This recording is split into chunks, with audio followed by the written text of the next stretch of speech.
T-minus 10, 9, 8, 7, 6, 5. All three engines up and burning. 2, 1, 0, and liftoff. Remember the ridiculous song, Supercalifragilisticexpialidocious? Well, there is more to it than just silliness. Wikipedia tells us more. Supercalifragilisticexpialidocious is a song from the 1964 Disney musical film Mary Poppins. The song was written by the Sherman Brothers and sung by Julie Andrews and Dick Van Dyke. It also appears in the stage show version. According to Richard M. Sherman, co-writer of the song with his brother Robert, the word was one that the two knew in their youth. In a 2007 interview, Sherman indicated that the final version of the word was produced by the two brothers over the course of 2 weeks during the songwriting process, indicating only that the origins of the word were in their memories of creating double-talk words in their childhood. The roots of the word have been defined as follows: super, above; cala, beauty; fragilistic, delicate; expiala, to atone; and docious, educable, with the sum of these words signifying roughly atoning for educability through delicate beauty. According to the film, it is defined as something to say when you have nothing to say.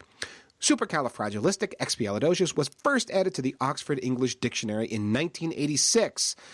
And this is the Citizens of Tech podcast, and we are your supercalifragilisticexpialidocious hosts, Ethan Banks and Eric Zutphen. You can follow us at EC Banks and at Zutphen on Twitter, and you absolutely should. You can follow the show at Citizens of Tech or by visiting citizensoftech.com. And Eric, what have we got on the show today? Today we have pirated science, cinnamon vaping, nuking asteroids, disintegrating ice shelves, the end of Moore's Law, along with Today I Learned and a new feature, Tech I Bought. We also today have along for the ride Greg Farrow from the Packet Pushers podcast. Greg, you can say hi to everyone if you'd like. Hi to everyone if I'd like. Perfect. Also, as another announcement, we set up a Patreon page, and that is, obviously totally optional. We would never expect anyone to pay to listen to Citizens of Tech. Hey, we don't have sponsors. We expect you all to pay. So get on the Patreon page and pay. Change of stance. We expect you to pay for Citizens of Tech. This executive decision brought to you by Ethan Banks.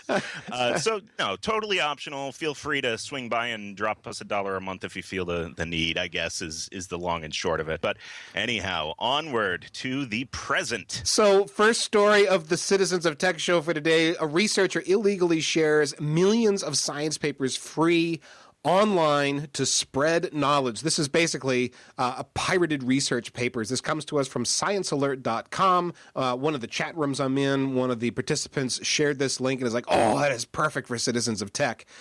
Here's the story. 48 million journal articles are available online, courtesy of a researcher in Russia, neuroscientist Alexandra Elbekyan, and she's being sued for doing this because typically you have to pay to get access to all these research papers. Here's a big company, Elsevier, I suppose is how you pronounce it. They're a huge... Elsevier. What's that? Elsevier. It's French. Elsevier. Elsevier. They are a huge medical and science publishing company, and so they want to paygate all of your access to these articles. And so they're really upset that she's hacked her way through and made them all available for free. And a New York district court ordered her to take them down, but she's a Russian, and so she has no U.S. assets, so I don't have to take them down, and you can't make me.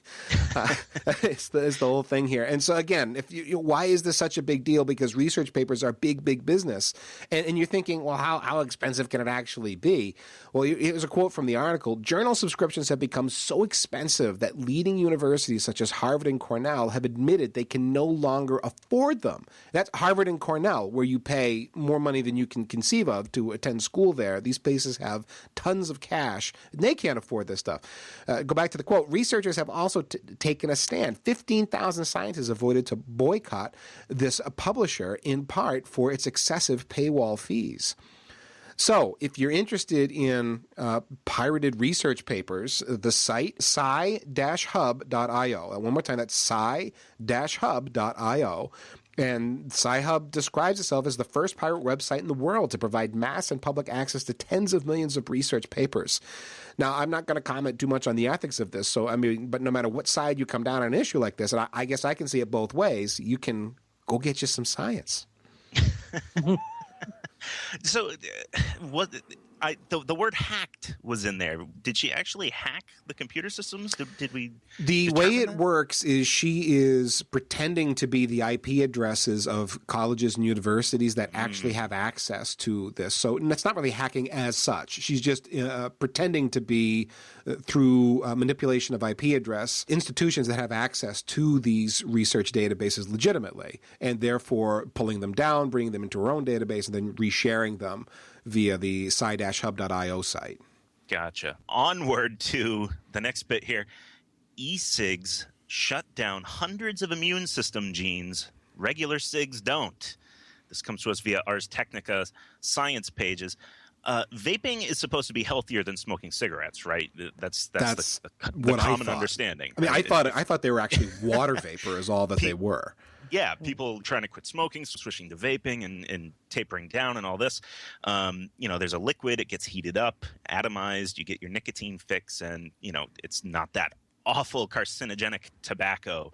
But the liquid isn't just water, and, like you and I both thought. It's a chemical brew that seems to do other sorts of bad things to you, completely separate from what tobacco would do. A quote from the article says, after comparing genetic information swabbed from the noses of smokers, vapors, and non-users of both, researchers found that smoking suppresses the activity of 53 genes involved in the immune system. Sounds pretty bad. However, vaping also suppressed those 53 immune genes, along with 305 others.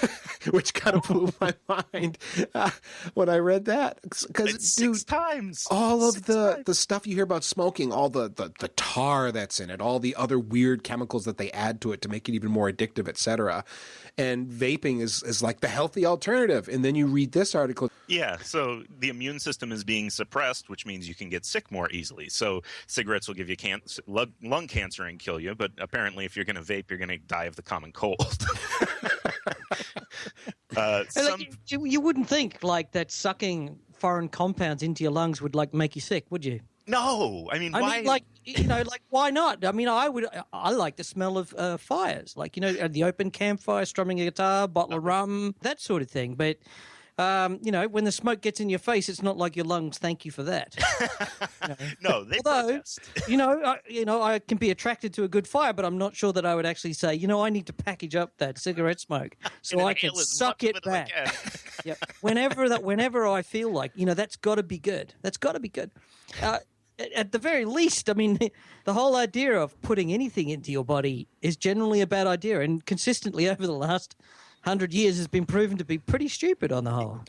Generally speaking, yes.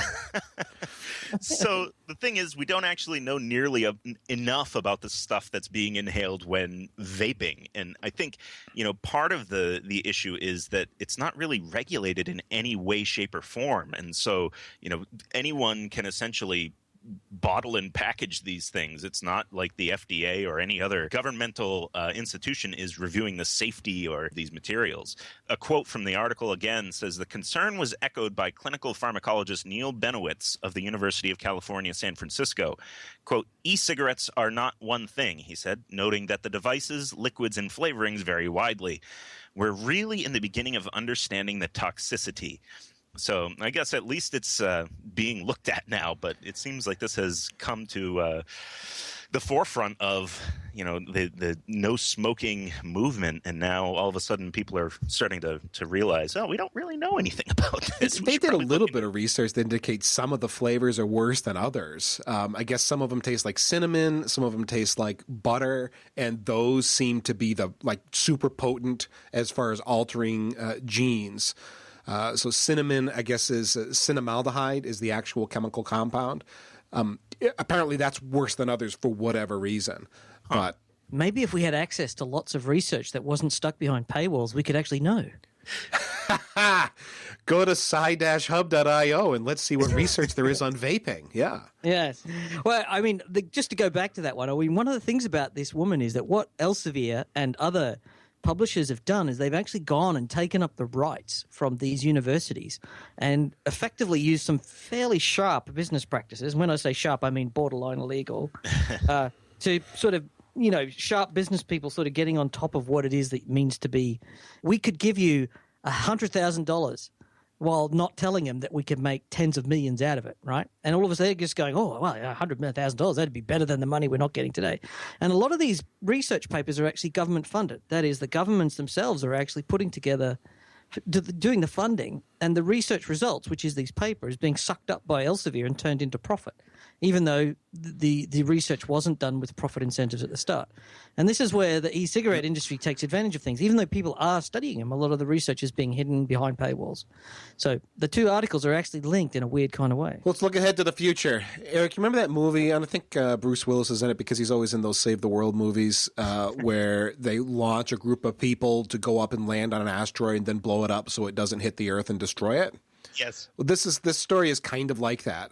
The Russians want to launch an ICBM at a near-Earth asteroid and nuke it in 2036. This comes from, well, I think this hit a lot of news feeds. I happen to find it on jalopnik.com, which is mostly a car site, but they got some other sciencey kind of stuff now and again, too.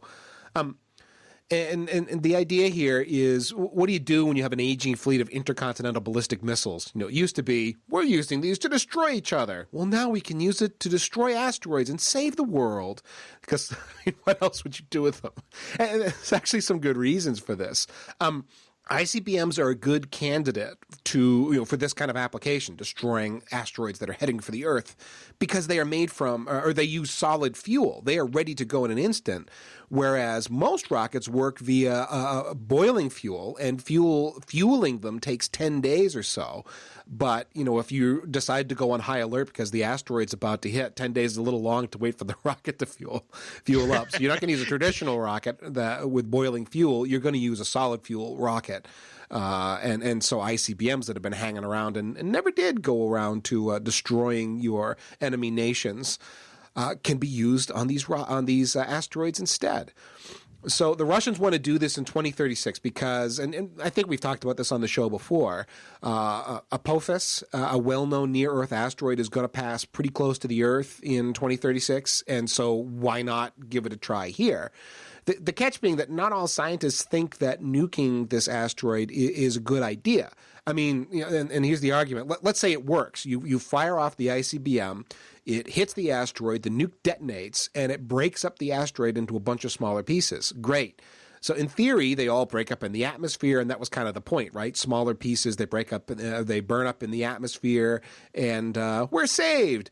But what if we just end up with a bunch of big chunks that end up still hitting the ground, and things are actually worse because now you've just spread the damage over a larger area? That seems to be the one science objection. So their alternative is to use some other methods here, gravitational tugs, kinetic impacts, or even solar winds to, rather than destroy the asteroid, just push it off course. Of course, we have to figure out how we'd actually do those things, which is more of a fantasy than not. And by golly, as human beings, we're really good at blowing stuff up already. So why not do that? And we've got all these ICBMs that we just have no use for. So. Do you know how much it costs to keep a nuclear weapon? It's really expensive. Like here in the UK, they're trying to decide. We've got 4 submarines that roam around the world at any time, sneaking around so nobody can find them with nuclear missiles, just in case we need to bomb somebody. Mainly so that a prime minister can sit at the negotiating table and go, we've got the big bomb, you better listen. So you know how much it costs? It costs like $32 billion over a 5-year period to keep a nuke, right? So the idea of, and then if you want to decommission them, the problem with decommissioning the nukes that we've got here in the UK is it costs $50 billion to decommission them. So there's literally an argument to keep the nuclear fleet running because it would cost more to decommission the nukes than it would to actually just if it's keep 32 versus 50 billion, that's an $18 billion savings to keep it around. Yeah. Welcome to Enterprise IT. I've sat in meetings where those arguments have been had. They're exactly that, Well, it would cost too much to replace it. It costs more than keeping the 35-year-old system running. And so this is, I'm all for the favor of hey, what a cheap way to get rid of the nukes. Give it a go. Get off the planet and launch them at all the asteroids. That's right. I mean, come on. Let's be serious here. Don't just send one. Send 50. Let's go all in with this. Let's pull out the pin on the hand grenade and throw the holy hand grenade of Antioch at that thing. Let's litter 10 cubic trillion miles of space with ICBMs and see how it goes. I think that'd be great. What could possibly go wrong? Don't just send one and try and take. If you think we're going to turn it into like a Fletchet round, then send heaps of them. Send 50 of them and take out the whole thing. And save billions in the process. Yeah, it's a no-brainer. Think of what future generations will say when we got rid of that nuclear waste. So, slightly more serious topic. We've got Antarctic ice shelves that should terrify us. What scientists have done here is they've figured out how to model all the ice that's in Antarctica and figure out what happens if certain bits of ice, like the ice shelves on the coast, go away.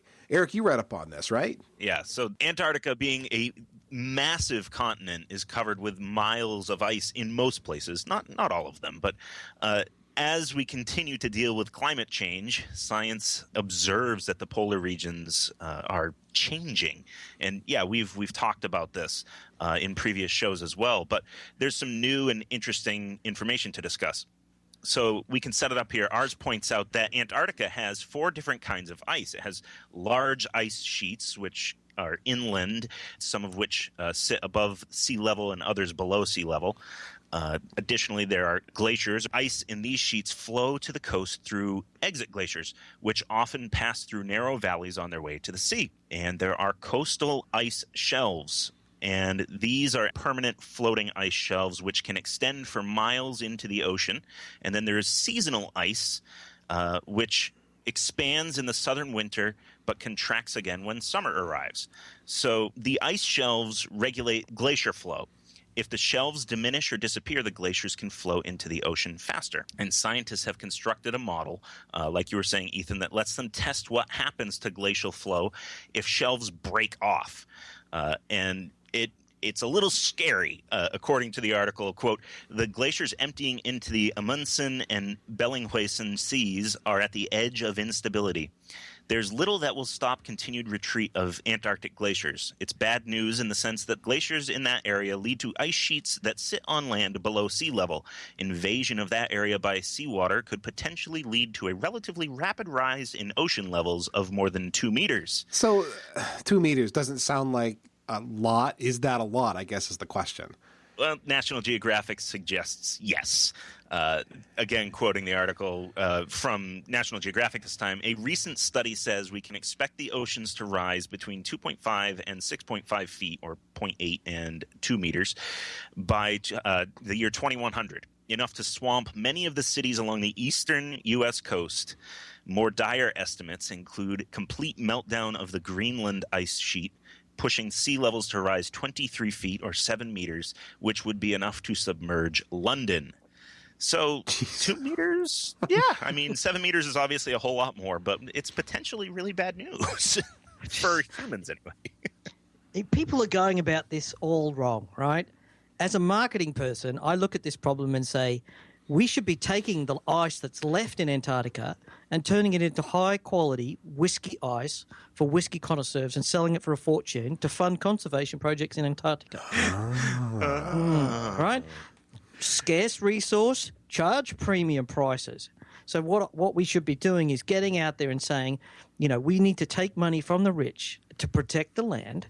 Antarctica is going to be the home to 2,000-year-old ice, 5,000-year-old ice.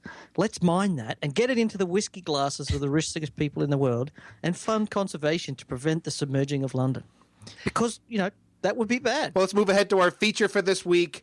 We're going to talk a bit about Moore's Law. And this was inspired by an article I found in Ars Technica that said Moore's Law really is dead this time. And much of the content I found for this feature piece comes from that article, and I sprinkled it in with a little bit of Wikipedia and some other observations. So here's the thing about Moore's Law. Maybe you don't know what it is. Well, here we go. In 1965, Gordon Moore noticed that the transistor density in integrated circuits, basically the chips that are in computers and phones and everything else, was doubling roughly every 12 months.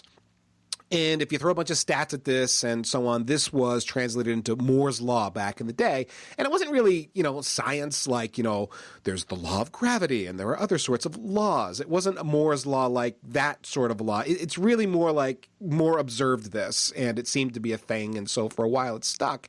Although by 1975, Moore himself said it was more like doubling every 24 months as opposed to every 12 months.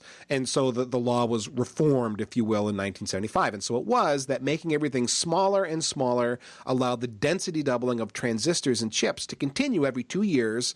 And that went on just fine until roughly 2000. But now science steps in and we start having some challenges with this. But just to give you an example of Moore's Law in action before we start talking about some of the changes, there's an illustration if you go to the Wikipedia page about this, and it shows you, quote, an Osborne executive portable computer, this big old brick of a thing, circa 1982. It's got a Zilog Z80 4 megahertz CPU, and then it compares that with a 2007 Apple iPhone with a 412 megahertz ARM11 CPU. The executive weighs, that Osborne computer, that the executive weighs 100 times as much, has nearly 500 times the volume, costs approximately 10 times as much, adjusted for inflation, and has about 1/100th the clock frequency of the smartphone. So there you go. Osborne executive from 82 versus a 2007 Apple iPhone. Illustration of Moore's Law in action. Okay. Now, let's fast forward to the 2000s here to continue with Moore's Law and continue to get the progress in chips that we're used to. The industry had to turn to other techniques other than just making the transistors smaller. So at 90 nanometers, that's the chip manufacturing wavelengths that are being used to etch the silicon. At 90 nanometers, strained silicon was introduced. At 45 nanometers, new materials to increase the capacitance of each transistor layered on the silicon was introduced. And then at 22 nanometers, tri-gate transistors maintained the scaling. But at this point, we're getting to the limits of photolithography. Here's a quote from the Ars article. The photolithography process used to transfer the chip patterns to the silicon wafer has been under considerable pressure.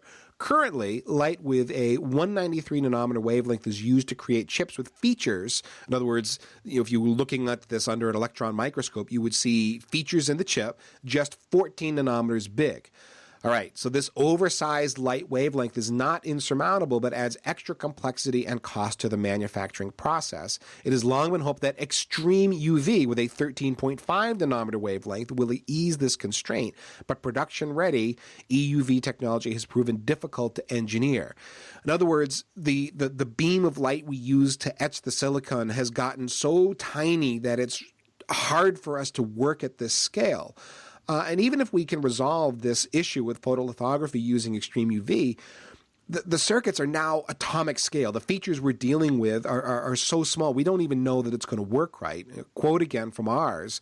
Even with EUV, it's unclear just how much further scaling is even possible, because if we're starting to etch features at 2 nanometers, the transistors would be just 10 atoms wide, and it is unlikely that they'd operate reliably at such a small scale. Okay, so again, size and Moore's Law and so on, we're kind of getting to this point here where Moore's Law is not even a thing anymore. Oh, and by the way, did we mention Rock's Law? Money is becoming a problem now. What is Rock's Law? Quoting Ars, Rock's Law, which observes that the cost of a chip fabrication plant doubles every 4 years. Technology may provide ways to further increase the number of transistors packed into a chip, but the manufacturing facilities to build these chips may be prohibitively expensive, a situation compounded by the growing use of smaller, cheaper processes. In other words, science may give us a way to make them smaller, but we're not going to be able to afford to do it. And, that makes sense. Everybody wants their stuff small and cheap, and so cheaper being a driving force, yes, we could make them smaller, but you couldn't afford the resulting product. And there's other issues, too, now that we're dealing with here. I mean, clock speeds are kind of stuck because there's only so much heat you can deal with. So you can't go faster because you can't manage the heat. That's because of all of the changing transistors that are happening in such a small form factor on that chip. Especially in a mobile device. Oh, exactly. I mean, you can do more with desktop devices and, water larger cool heat and sinks whatever. and water cooling. Yeah. But in a mobile device, you're stuck. Yeah. However much heat you generate, good luck dissipating it. And so it's hard to go faster because of that heat. That's one thing we're stuck with. Another thing is that core performance isn't getting much faster as a result. And so therefore, we end up with multiple cores. And the challenge there is, multiple cores are great. We can make a chip that goes faster because it's got multiple cores, but you got to have software that can take advantage of it. And a lot of software doesn't know what to do with multiple cores. It runs on a single core, even if you've got a quad-core processor. So you're not really going any faster. And besides all of that, now they're talking about chips wanting to be multifunction chips, not just faster chips or more transistor dense chips. They want chips that do all the things, not just the caching and a processing engine. They also want them to include RAM. They want them to include power regulation functionality. They want analog components grafted on there for things like GPS and cell and Wi-Fi radios. In other words, all the crap you've got in your smartphone.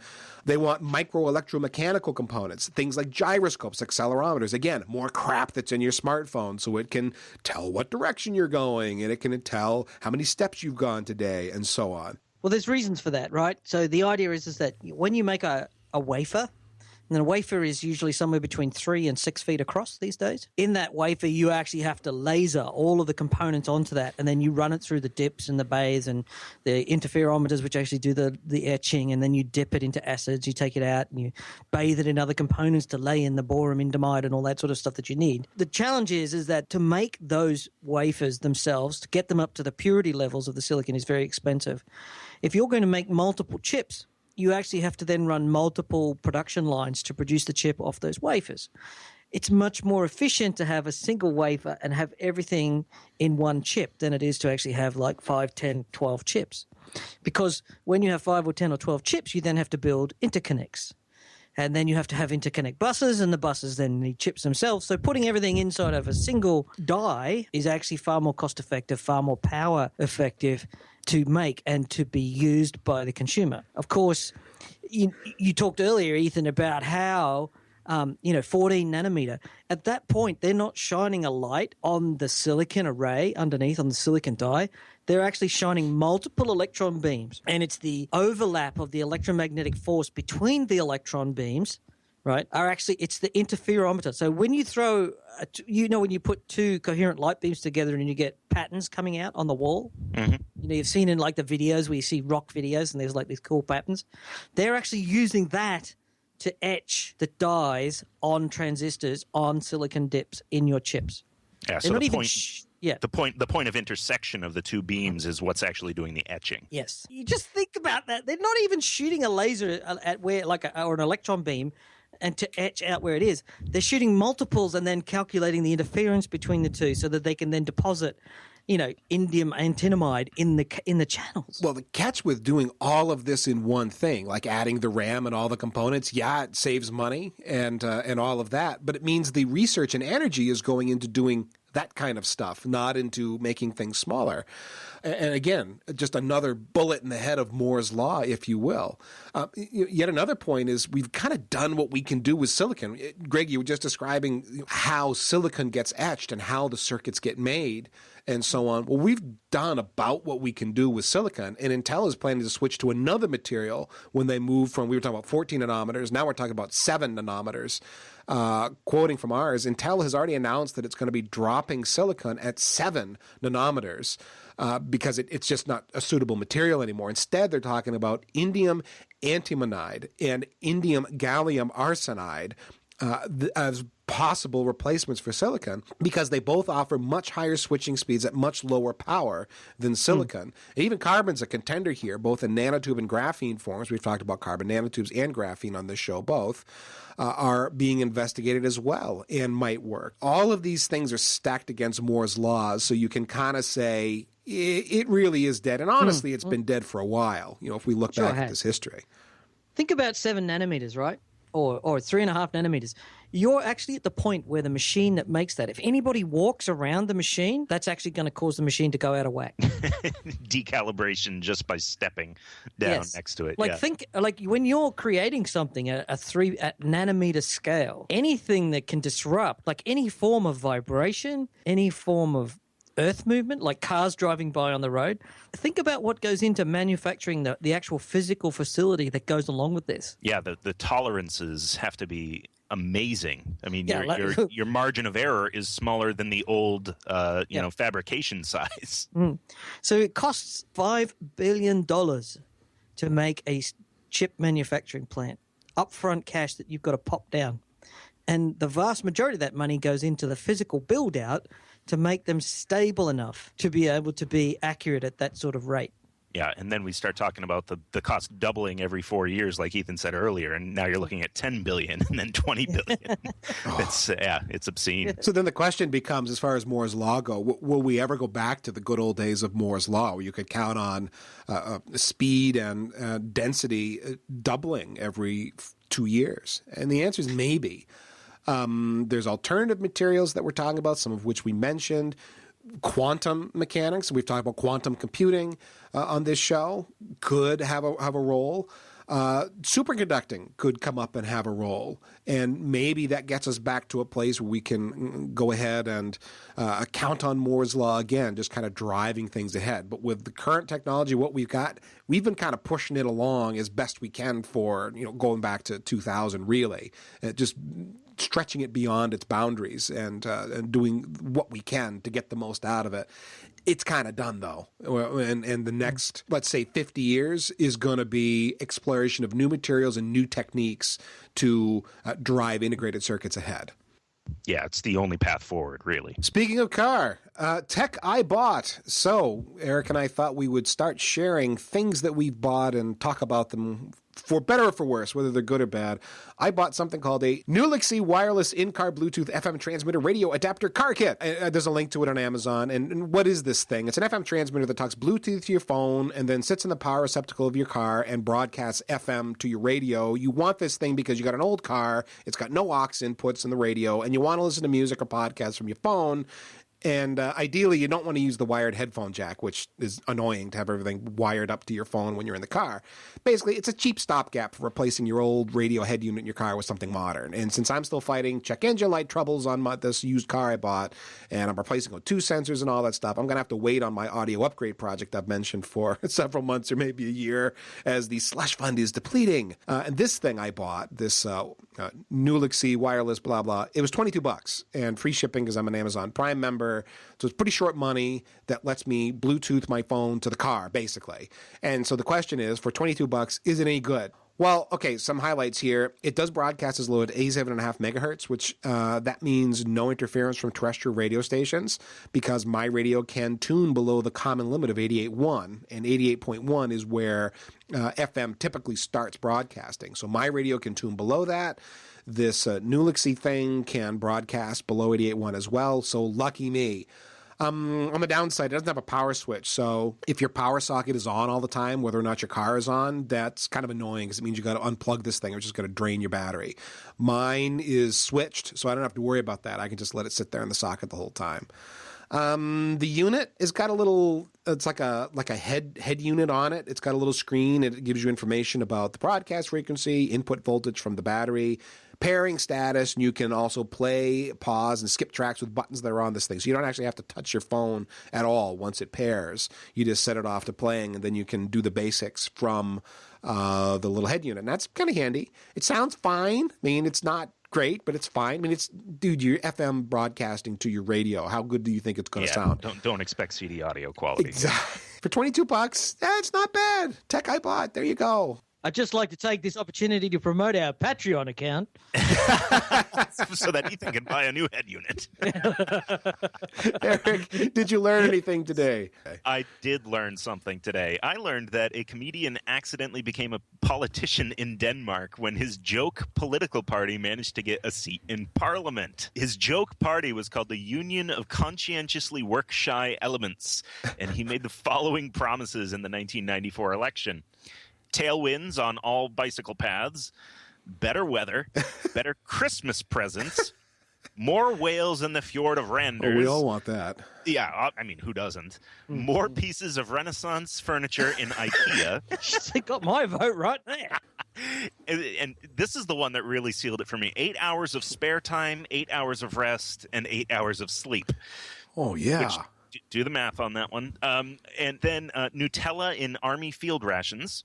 Placing of a public toilet in the park in Aarhus, where he spent his state party funding on serving beer and sausages to his voters after each election. And last but not least, more bread for the ducks in parks. And to be fair, he actually achieved that one.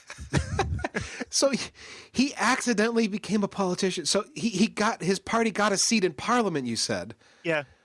It actually got some traction, and he found himself in Parliament. If you've ever been to Denmark, you would not be in the least bit surprised about that. Yeah. If you've ever met a group of people who like to have a joke, it's the Danish. Ethan, did you learn something today? I learned a couple of things. One, a feghoot. This came up when I was digging around on that supercalifragilistic, etc. piece. A feghoot, Wikipedia says, is a humorous short story or vignette ending in a pun, typically a play on a well-known phrase where the story contains sufficient context to recognize the punning humor. For example, you might say that Mahatma Gandhi was a supercalist, fragile mystic hexed by halitosis. Yeah, a feghoot. Anyway, I'd never heard of that before. Yeah, that's a new word for me. Another weird one I caught while watching Nova, the science show that runs on PBS in the U.S., and this is that textiles have been made from spider silk. So here's a quote from a Wikipedia article that talks about this. In 2004, textile designer Simon Piers and an entrepreneur, Nicholas Godley, managed in 3 years' work and using 1.2 million golden silk orb weaver spiders. These were collected in the wild and released some 30 minutes after they produced their silk. They were used to produce a shawl that was exhibited at the American Museum of Natural History in 2009.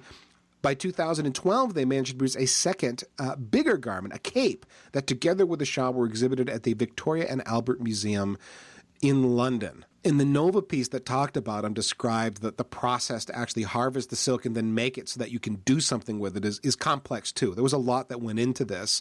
And if you dig into this deeper, there is history here where for a long time, decades and decades, people have been trying to weave garments from spider silk. It's just a very difficult material to work with. And then replicating the material itself, what spiders produce from their spinnerets, is scientifically so complicated that they haven't sorted out a way that they can actually pull it off yet.